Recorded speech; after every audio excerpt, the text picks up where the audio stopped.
वक्ताओं ने एयरपोर्ट संबंधी सारी बातें तो वैसे विस्तार से बता दी है, लेकिन फिर भी इस गांव के कुछ लोग अभी भी जिनकी आंखें नहीं खुली हैं, वो सोचते हैं कि एयरपोर्ट बनेगा तो हमारा फायदा होगा। ये बिल्कुल गलतफहमी में न रहे। एयरपोर्ट बनेगा तो उनकी जमीन भी कौड़ी के भाव से जाएगी। मैं बता दूं, जब ये सरकारें लेती है तो किस्तों में लेती है, बाद में लेती है तो पूरा लेती है। तो ये गलतफहमी में न रहे। एयरपोर्ट बनता है तो उसके आज कितनी पानी की खपत होती है, तो यहाँ का ही नहीं, आसपास के 4-5 किलोमीटर का जल स्तर इतना नीचे गिर जाता है कि खेती करने योग्य पानी भी नहीं रहता है। एयरपोर्ट पे तो सरकारी संसाधनों के माध्यम से इतने नीचे तक खुदाई करके 5,000 फुट से भी पानी निकाल लेंगे, लेकिन हमारे किसान के पास में ऐसा कोई यंत्र नहीं है कि वो 1000 फीट के नीचे से पानी निकाल ले। तो हमारी जो जमीनें बचेगी वो कोई भाव नहीं होगा।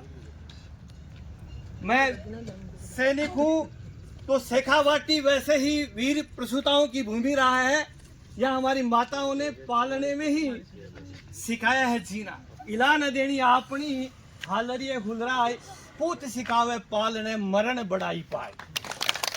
तो हमने ये संस्कार माताओं के गर्भ में सीखे हैं, और सैनिक होने के नाते मैं तारपुरा और दादिया वहां पे कम से कम 500 सैनिक होंगे।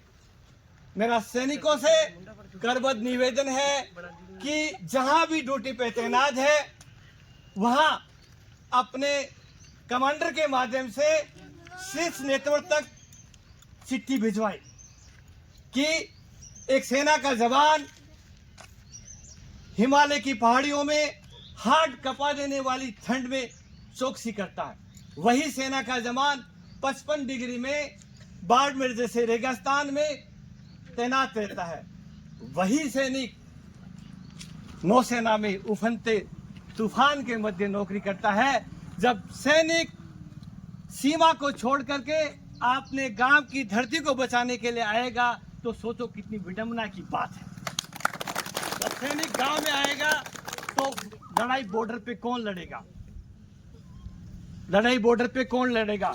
इसलिए मेरे जो सेना के भाई हैं उनसे नम्र निवेदन है कि अपने स्तर पर ज्यादा से ज्यादा अपने शीर्ष नेतृत्व को चिट्ठियां लिखे ताकि उनकी सुध में जाए।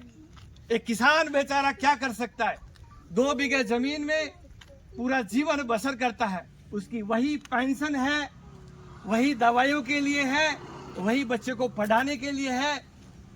जो भी काम करता है उस छोटी सी खेती के माध्यम से करता है। हमारी शेखावटी में विशेषकर जो ये पट्टी है ये बिल्कुल पानी वाली पट्टी है, इस पे लोगों की गिद्ध नजर है। यहाँ का किसान पूरे सब्जियां उगाता है, अन्न के माध्यम से सीकर जिले की एक पहचान बना हुआ है। अगर किसान नहीं रहेगा तो सोचो क्या बात रहेगी, सीकर जिले को सब्जियां भी नहीं मिलेगी। धीरे धीरे ये काम इतना विकट हो जाएगा, हमारी सोच से परे हो जाएगा। हमें संगठन रखना है साथियों, संगठन में ही शक्ति रहती है। कोई भी जो संघर्ष होता है उस संघर्ष में सफलता तब मिलती है जब सब लोग एक साथ हो। मुझे कुछ बात की दुख होता है कि ये गांव में बहुत बड़ी तकलीफ आई है। आज सुबह जैसे ही मैंने एक मैसेज देखा किशनगढ़ एयरपोर्ट के माध्यम से, हमारे सुभाष जी ने व्हाट्सएप ग्रुप में डाला, जो इतनी शानदार बातें लिखी उनमें, तो मुझे दुख हुआ कि लोगों को चिंता है लेकिन गांव वाले कुछ लोग हमारे पास में नहीं आ रहे। काफी दिनों से नदारत है वो। क्यों ऐसा क्यों है? हम में मनमुटाव हो सकता है, कुछ भी हो सकता है, भाई भाई लड़ते हैं, कोई भी इस बता रहा हूँ गांव में, दोनों गांव में किसी भी घर में भाई भाई लड़ते हैं, किसी भी क्षेत्र में जमीन के लड़ते हैं, किसी भी छोटे छोटे मुद्दे पे लड़ते हैं, लेकिन ये मुद्दा ऐसा है इस पे हम सबको एक साथ आना चाहिए। ये चार तरह के किसान गलती से अगर कहीं नुकसान हो गया तो किसान कभी नहीं बोलेंगे, उन साथियों को कभी नहीं बोलेंगे जिन साथियों ने इस आंदोलन में योगदान नहीं दिया है। तारपुरा तो वैसे संतों की भूमि रहा है। मुझे आशा ही नहीं, पूरा विश्वास है हमारे शिव भजन बाबा जी, जिनके लिए होम भी किया था, हमारे नागा बाबा जी, रामदास जी बाबा जी, हरिराम जी, और हमारे संत और हमारे जो शहीद है छगन सिंह जी, जो दादिया के संत है भागीर जी और दानाराम जी, उनका आशीर्वाद भी तारपुरा और दादगेर को बना हुआ है। और मुझे निश्चित विश्वास है जब जब शिव भजन बाबा जी का नाम सब लोग सुमरन करते हैं, निश्चित ही उनमें ऐसी छुपी हुई शक्ति है, वो हमारे कष्टों का निवारण करते हैं।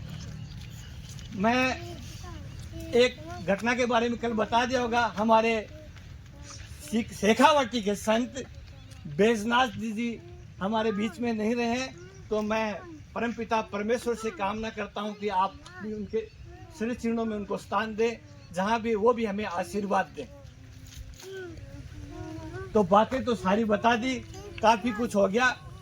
एक ही मकसद है कि हमें एक रहना है, ज्यादा से ज्यादा जितने लोग आ सके, जो हमारे सगे संबंधी हो, चाहे दूसरे गांव से हो, चाहे पार्टी पॉलिटिक्स से ऊपर उठ करके जो भी राजनेता हो, जनप्रतिनिधि हो, सब लोग सादर आमंत्रित है। यहाँ पे सब लोग आओ और हमारी इस मुहिम का हिस्सा बनो।